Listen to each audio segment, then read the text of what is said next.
Headline: 8 Republicans who could challenge Trump in 2024. Source: BBC News. Date: 04 February 2023. Details: the possibility of a crowded GOP presidential primary in 2024 has grown likelier in recent days, following reports that former U.S. Ambassador to the United Nations Nikki Haley is gearing up to officially announce a White House bid later this month. Former President Trump is the only high-profile Republican who has formally announced a presidential campaign, but he's ramped up rhetoric in recent days against several widely floated 2024 contenders, including Haley and Florida Governor Ron DeSantis, both of whom could be formidable challengers to the former president. Here's a look at 8 Republicans likely to challenge Trump in 2024. Nikki Haley. Haley, a former 2-term South Carolina governor and former U.S. ambassador to the UN, is expected to formally announce on February 15 that she'll be running for president.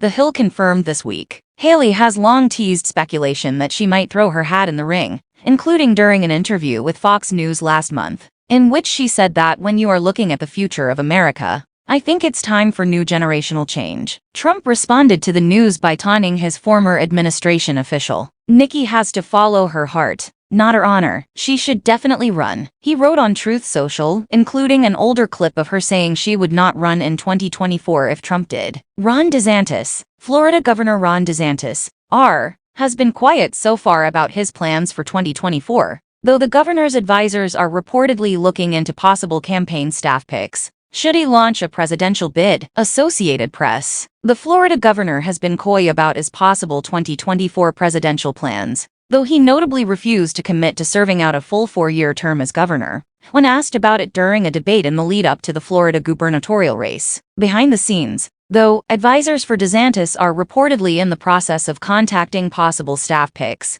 should he go forward with a bid of his own. While DeSantis has avoided trading barbs with Trump, who has stepped up his attacks on the governor, he made a point to emphasize his resounding re-election. When asked by a reporter about the former president's recent criticism of him, "I'm happy to say, in my case, not only did we win re-election, we won with the highest percentage of the vote that any Republican governor candidate has in the history of the state of Florida," the Florida Republican said. "We won by the largest raw vote margin, over 1.5 million votes, than any governor candidate has ever had in Florida history." Mike Pence, Trump's former vice president, is also weighing a possible presidential run, telling The Hill in an exclusive interview last month that he would continue traveling across the country and make a decision in the months ahead. Pence has been traveling around the U.S. to promote his memoir, So Help Me God, and book tours often serve as a prelude to announcing larger political aspirations. He also noticeably waded into the November midterms, backing more centrist and establishment-leaning Republicans, like Arizona gubernatorial candidate Karen Taylor Robson and Wisconsin gubernatorial candidate Rebecca Kleefisch, though both lost to Trump's picks. More recently, Pence has been embroiled in recent news that the FBI is reportedly searching his residence in Indiana again, in addition to his Washington, D.C. office, after his team alerted federal officials previously that they had found some classified documents at his home. Mike Pompeo, the former Secretary of State, said in December that he'll announce his possible presidential plans in the spring, but he's already made moves suggesting he's signaling a White House bid. In recent months, Pompeo has spoken at the presidential campaign Mainstay Politics and Egg series in New Hampshire, released his own memoir, Never Give an Inch, and taken a few shots at the former president. "We were told we'd get tired of winning, but I'm tired of losing, and so are most Republicans," Pompeo tweeted in November, mocking Trump's "tired of winning" phrase, after the GOP performed worse than expected during the November midterms. Tim Scott, a senator from South Carolina, is rolling out a Faith in America listening tour, which will include stops and speaking arrangements in South Carolina and Iowa, both early presidential primary and caucus states. The tour will only add to rising speculation that he's considering launching a bid of his own. The chamber's only black GOP senator, Scott often points to his personal story as someone who was raised by a single parent living in poverty, who now serves in the halls of Congress. Among the issues that Scott has worked on, he's most notably been the negotiator of police reform legislation from the Senate GOP side, a possible police reform bill being negotiated between him, Senator Cory Booker, DNJ, and former Representative Karen Bass, DeKalb, however, fell through last year. Larry Hogan, The former Republican governor of Maryland told Fox News in an interview this week that he's giving very serious consideration to the thought of jumping into the 2024 White House race. He has previously said that he's considering a bid of his own and has been one of Trump's most fervent critics.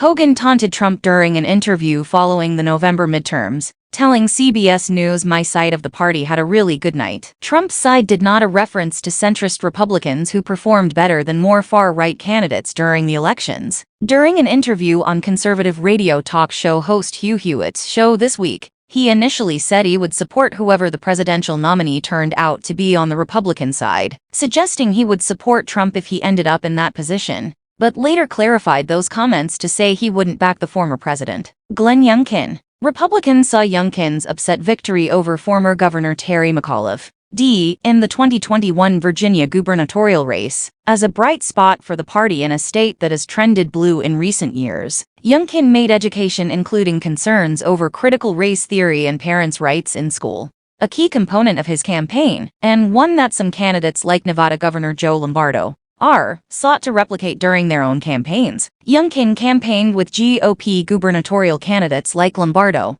former Oregon State Senator Christine Drazan, in the Beaver State's governor's race, and Arizona gubernatorial candidate Kari Lake, raising speculation that the Virginia governor might have higher aspirations past the governor's mansion. Asa Hutchinson. The former Arkansas governor said in November that he was looking very seriously at a possible White House bid during an interview with CNN This Morning host Caitlin Collins, and told her that he was aiming to make his decision in January. A Trump critic, he said in December that it would be the GOP's worst scenario if the former president ran again, and said last month that January 6 really disqualifies him for the future. Last year, he delivered remarks at the presidential campaign Mainstay Politics and Eggs New Hampshire event. For the latest news, weather, sports, and streaming video, head to The Hill. Thanks for watching. Please like, comment, and share. Don't forget subscribe and click the bell button to get update news reminder.